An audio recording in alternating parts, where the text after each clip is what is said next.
कौन कहे। आज से शुरुआत करते हैं हम यूनाइटेड वार्ता के खास कार्यक्रम संवाद की, जिसके तहत आज हम चर्चा करेंगे स्वतंत्रता आंदोलन में सीतापुर के योगदान की। स्वतंत्रता आंदोलन से जुड़े हर पहलू पर खास चर्चा के लिए हमारे साथ स्टूडियो में इस वक्त मौजूद हैं स्वतंत्रता संग्राम सेनानी सम्मान समारोह समिति के अध्यक्ष एवं पूर्व विधायक हरीश वाजपेयी। हरीश जी, आपका स्टूडियो में बहुत बहुत स्वागत है। आज हम आपसे विशेष तौर पर चर्चा करेंगे जी सीतापुर का जो स्वतंत्रता आंदोलन रहा और उसमें 18 अगस्त की तारीख काफ़ी अहम है। इस पर हमारे दर्शकों को विस्तार से जानकारी। 9 अगस्त को जब राष्ट्रपिता महात्मा गांधी ने भारत छोड़ो आंदोलन का आह्वान किया और ख़ास तौर से देश के लोगों से अनुरोध किया कि वे अंग्रेज़ों भारत छोड़ो का नारा बुलंद करते हुए नए सिरे से स्वतंत्रता आंदोलन का सूत्रपात करें। और ऐसे अवसर पर हमारे सीतापुर जिले में भी आंदोलनकारी जो थे वे पूरी तरह से महात्मा गांधी की प्रेरणा से 14 अगस्त को यहाँ पर करीब 300-400 लोगों ने जुलूस निकाला और उस जुलूस में ख़ास तौर से नौजवान थे, छात्र थे और स्वतंत्रता आंदोलन से जुड़े हुए लोग थे। और यही नहीं, 14 अगस्त के बाद 16 अगस्त को भी एक जुलूस निकाला गया। और सबसे महत्वपूर्ण बात यह है कि 14 अगस्त को यहाँ के जो प्रमुख स्वाधीनता संग्राम सेनानी थे, जो नेतृत्व करते थे, उसमें श्री जितेंद्र गुप्ता जी थे, मदन गोपाल महेंद्र, हरीश अस्थाना, शंकर दयाल श्रीवास्तव और हरीश वाजपेयी और सुशील चंद्र गुप्ता, ये लोग यहाँ से जुलूस बना के छोटी लाइन रेलवे स्टेशन पर पहुँचे और छोटी लाइन स्टेशन से ये लोग बिस्वा के लिए प्रस्थान कर गए रेल से और बिस्वा पहुँच करके वहाँ पर एक जुलूस बनाकर उस रेलवे स्टेशन से ये लोग नगर पालिका के स्कूल में पहुँचे और वहाँ की जो सामग्री थी स्कूल की उसको नष्ट कर दिया। और नष्ट ही नहीं कर दिया बल्कि वहाँ घंटी बजा दी और छात्रों को सबको एकत्र करके और वहाँ पर ज़बरदस्त तरह से जुलूस निकाला गया। और वो जुलूस जब रेलवे स्टेशन की तरफ पहुँचा तो वहाँ पर सैकड़ों पुलिस के लोग खड़े थे, अंग्रेजी सरकार की जो सेना थी उसके लोग भी खड़े थे, चारों तरफ से घेराबंदी थी और उनको तितर बितर करने के लिए पूरी तरह से व्यवस्था की गई। वो तितर बितर हो गए और उसके बाद ये जो स्वाधीनता संग्राम सेनानी जो नेतृत्व करने वाले लोग थे, जिनमें मैंने आपको गुप्ता जी और महेंद्र जी, अस्थाना जी, श्रीवास्तव जी और गुप्ता जी, इन सब लोगों ने वहाँ पर बिस्वा में जो स्वाधीनता संग्राम से जुड़े हुए लोग थे, जो आंदोलन में जुड़े हुए लोग थे, जो कांग्रेस के पुराने लोग थे, उनको सबको एकत्रित किया और पूरी तरह से वहाँ पर व्यवस्था की कि सीतापुर ज़्यादा से ज़्यादा लोग पहुँचे। 18 अगस्त को लाल बाग पार्क में वहाँ पर लोग इकट्ठे होने लगे। और सबसे महत्वपूर्ण बात यह है कि पूरे शहर के जितने भी विद्यालय थे, स्कूल थे, वो सारे के सारे स्कूल बंद हो गए और छात्र नौजवान चारों तरफ से नारे लगाते हुए लाल बाग पार्क की ओर बढ़ने लगे। ये जानकारी ब्रिटिश हुकूमत को थी। यहाँ पर घोड़े वाले जो पुलिस के सिपाही थे और अधिकारी थे वो भी थे, कुछ लोग लाठी लिए हुए सैकड़ों लोग थे, तमाम लोग असलहे लिए हुए थे, बंदूक लिए हुए थे।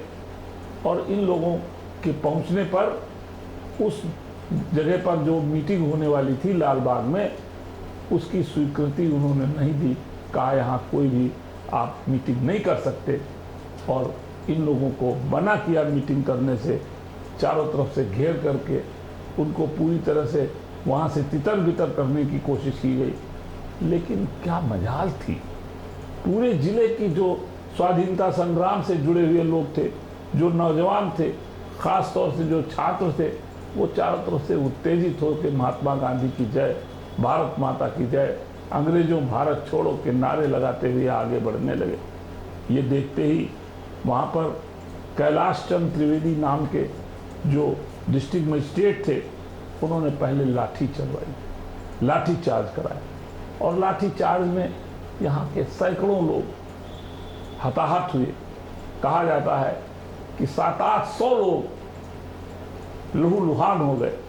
और जब फिर भी वो काफिला नहीं रुका और चारों तरफ से लोग बढ़ते रहे, फिर त्रिवेदी जो जिलाधिकारी थे, उन्होंने गोली चलाने का आदेश दिया। चारों तरफ गोली चलने लगी, और जब गोली चली तो जाने कितने लोग शहीद हो गए, जाने कितने लोग लहूलुहान हुए। सैकड़ों लोग, कहा जाता है कि इसकी गिनती नहीं हो सकती कि कितने लोग वहाँ लहूलुहान हुए और कितने लोग शहीद हो गए।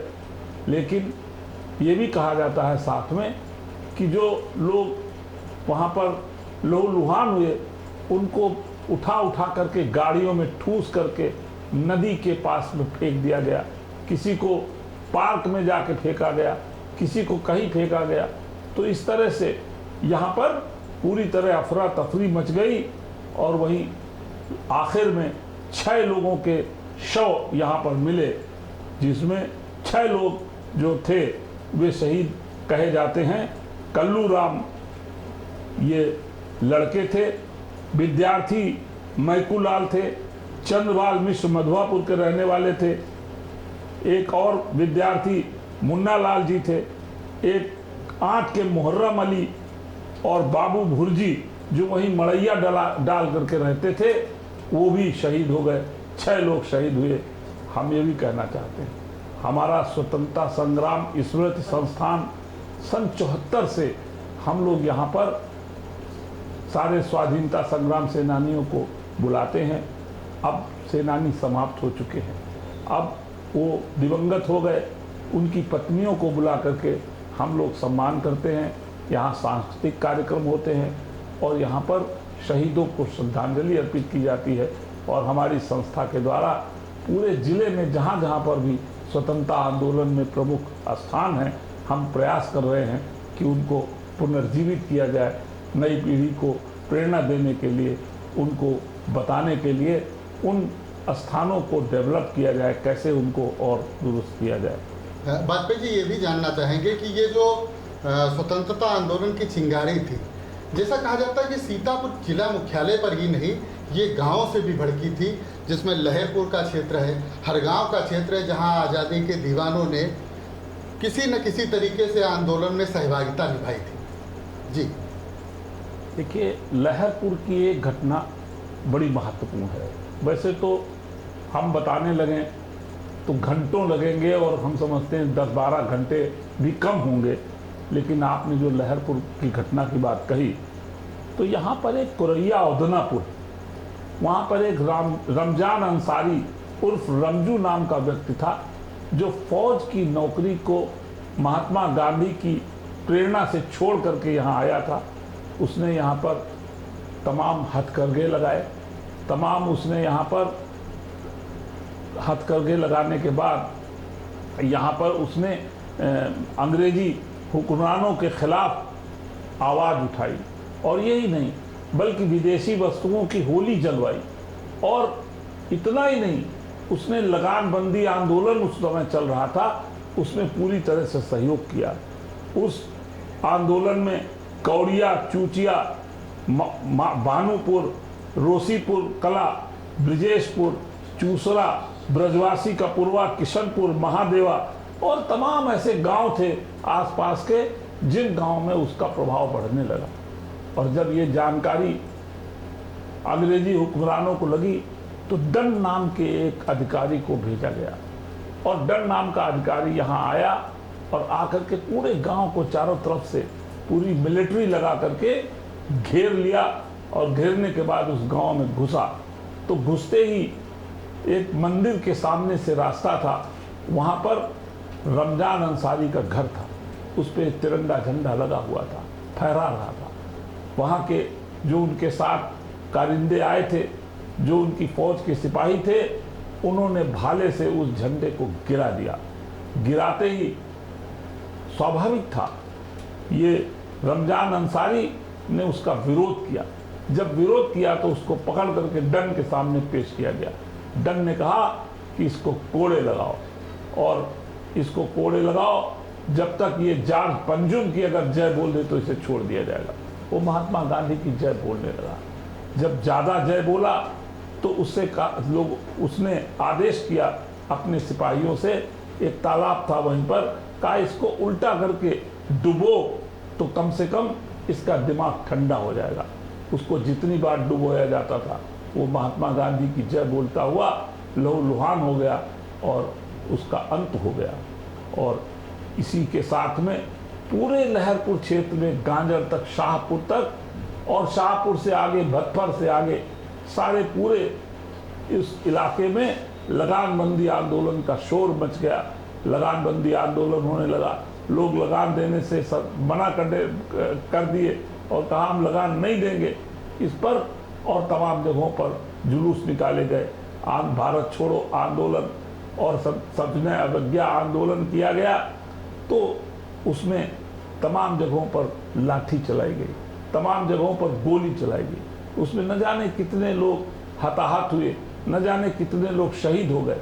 और ये जानकारी जब अखिल भारतीय कांग्रेस कमेटी को लगी तो उन्होंने उस समय तत्कालीन उत्तर प्रदेश कांग्रेस कमेटी के महामंत्री पंडित जवाहरलाल नेहरू, जो बाद में प्रधानमंत्री हुए, मोहनलाल सक्सेना के साथ जवाहरलाल जी को यहाँ पर भेजा गया। जवाहरलाल जी हर गांव तक गाड़ी से आए, हर गांव से तांगे से आए, आपके कोरैया उदनापुर तक, और कोरैया उदनापुर से शाहपुर तक पैदल गए। और जहाँ जहाँ पर भी स्वतंत्रता संग्राम सेनानियों के घर थे, जहाँ जहाँ पर आंदोलनकारियों के परिवार थे, उन सबसे मिला, उनके सबके आंसू पोंछे। और शाहपुर में एक मंदिर के सामने एक बहुत बड़ा सा एक नीम का वृक्ष था, छाया थी, वहाँ पर बैठ गए।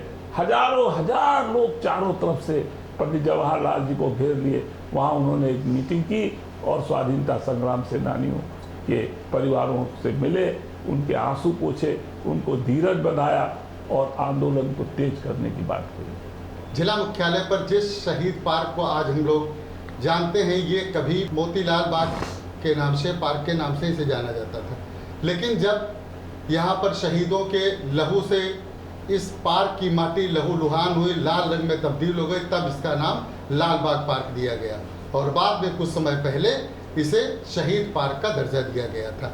तो ये थी सीतापुर के स्वतंत्रता आंदोलन के योगदान की चर्चा, जिसे हमने हरीश वाजपेयी जी से विस्तार से सुना। और अब हम इस चर्चा को यहीं पर विराम देते हैं। आगे फिर किसी नई चर्चा के साथ हम शुरू करेंगे अगला कार्यक्रम। आपका बहुत बहुत धन्यवाद इस विशेष कार्यक्रम में और हमारे स्टूडियो में पधारने के लिए। मेरी ज़मीं महबूब मेरी नस नस में तेरा इश्क बहे, फीका न पड़े कभी रंग तेरा जिस्मों से निकल के तू